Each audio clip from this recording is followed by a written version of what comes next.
1979. Gabriel performed very rarely because he was in the process of preparing and recording his third solo album. Here's an example of how a tragic accident united Kate Bush and Peter Gabriel in grief and led to one of Prague's most inspired partnerships. On May 12, 1979, Gabriel performed as a guest at the Kate Bush concert at Hammersmith Odeon, London, England. In 1979, an accidental death during Kate Bush's UK tour led to a chance meeting with Peter Gabriel, and a creative partnership was born from tragedy. When Kate Bush embarked on her groundbreaking The Tour of Life in spring 1979, it turned the notion of a live concert on its head.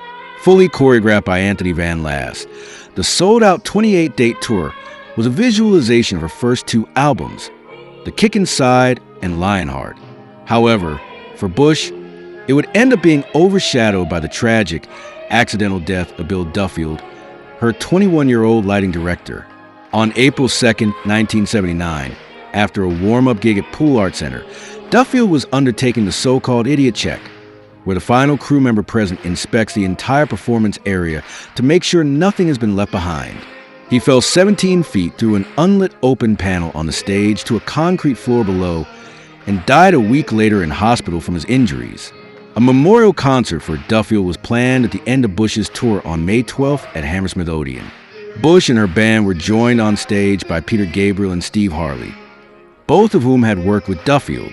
Gabriel and Harley tackled various Bush songs, Them Heavy People, or Rename the Woman with the Child in Her Eyes, and played their own songs, Gabriel's Here Comes a Flood, and I Don't Remember, Harley's Best Years of Our Lives and Come Up and See Me, before everyone came on stage for a cover of the Beatles' Let It Be.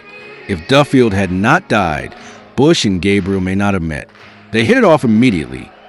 Gabriel's painstakingly free approach to his work was to inform her in a way few artists had ever done. The meeting had a profound effect on her. Within months, she would be singing on Gabriel's third album, and through those recording sessions, she first encountered the Fairlight CMI synthesizer. Years later, in 1986, she accompanied him on one of his most powerful statements.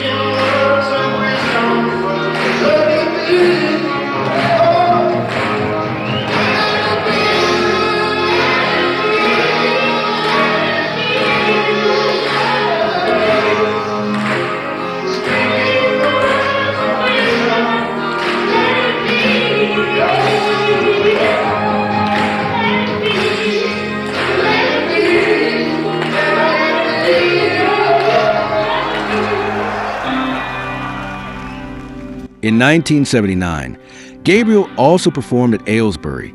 Here's what CJK wrote about that event. The concert took place at the Friars, Maxwell Hall, Aylesbury, England on the August 17, 1979, and the review was published in Midweek, High Wycombe, England on the September 4, 1979.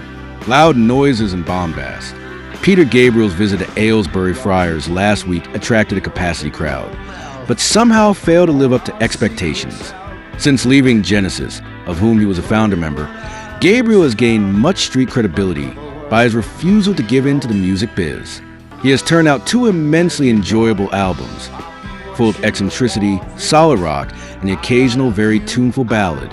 Sadly, the only facet on show at Friars was a self-indulgent tendency towards loud noises and bombast.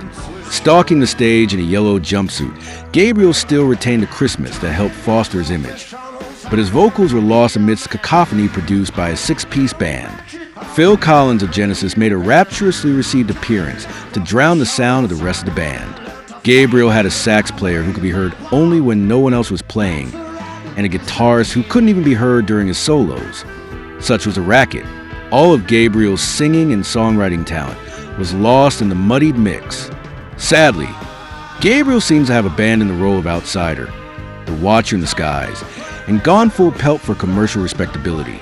CJK. Two of you still laugh at me for being timid as a lamb.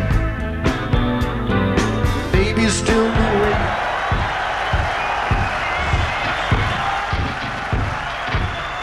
In the same year, Peter Gabriel also appears at the festival in Reading. The entire festival lasted 3 days, August 24th, 25, and 26, 1979. The first day was headlined by The Police, the second by Thin Lizzy, and the third by Peter Gabriel. As it later turned out, the band Thin Lizzy was replaced by Scorpions. In addition to the artists mentioned above, the event also featured The Cure, Motorhead, Steve Hackett, Whitesnake, and Cheap Trick. Gabriel's band had a rather unusual lineup. Here it is: Peter Gabriel, keyboards, vocals; David Jackson, alto saxophone; John Giblin, bass; Phil Collins, drums, backing vocals; J.O. Partridge, guitar; Jeff Wesley, keyboards; Preston Heyman, percussion. Here's what James Belzy wrote about Gabriel's concert. This show took place at the Bath Pavilion, Bath, England on the August 23rd, 1979. And the article about this show was published in the Evening Post, Bristol, Avon, England on the August 21st, 1979. Peter returns, seen with James Belzy.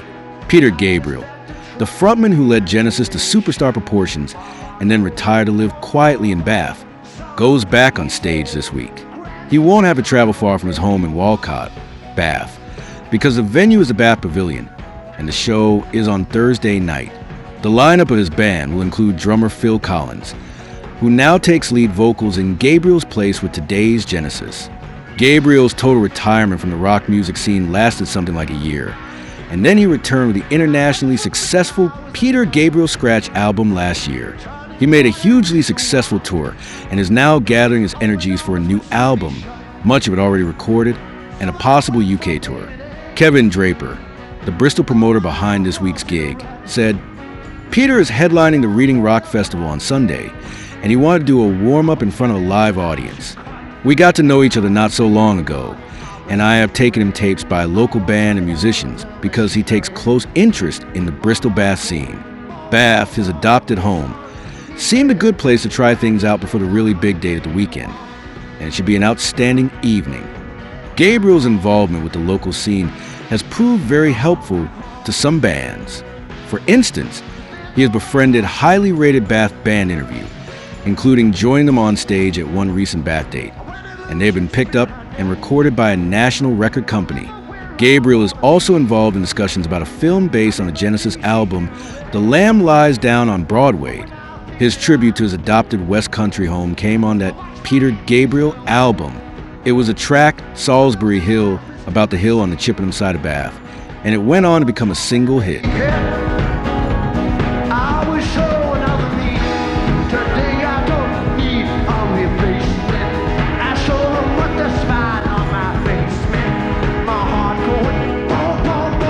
And here's a review of the same concert, this time written by Chris Hewitt. So once again, this show took place at the Bath Pavilion, Bath, England on the August 23rd, 1979, and the review was published in the Evening Post, Bristol, Avon, England on the August 24th, 1979.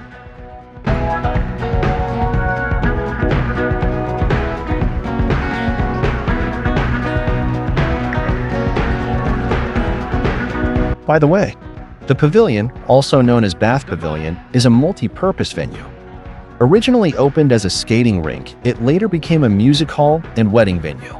In the 1960s, the Pavilion hosted some of the biggest names in rock and roll, such as the Beatles, the Rolling Stones, Jimi Hendrix, Pink Floyd, and Led Zeppelin.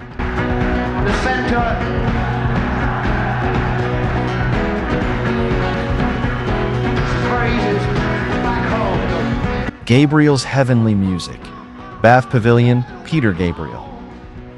Peter Gabriel has always been respected as the genuine reluctant superstar, the hero who refuses to compromise.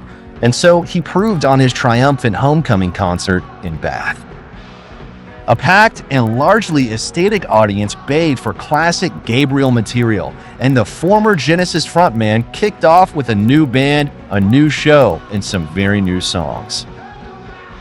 Although the full house gave him every encouragement on his warm-up for the forthcoming Reading Festival show, the early part of last night was slightly frustrating because of Duff's sound. Encore. Then, Gabriel seemed to say, "Right, I've done my stuff. Now here's what you want." And there were Modern Love, Humdrum, and a superb Moribund the Burgermeister. The effect was that of a runaway train as the atmosphere grew ever more intense. Salisbury Hill, the song dedicated to the peak near Bath where Gabriel sat and decided to leave Genesis just as they attained millionaire status, was received like a long-lost hero. As an encore, Gabriel and Phil Collins put on the Old Pals act for The Lamb Lies Down on Broadway, the song which more than any other signaled Peter's departure for new pastures and Collins' appointment as guaranteed superstar. And as if that wasn't enough, Gabriel brought on Tom Robinson for A Marvelous Bully for You to close the show. Chris Hewitt.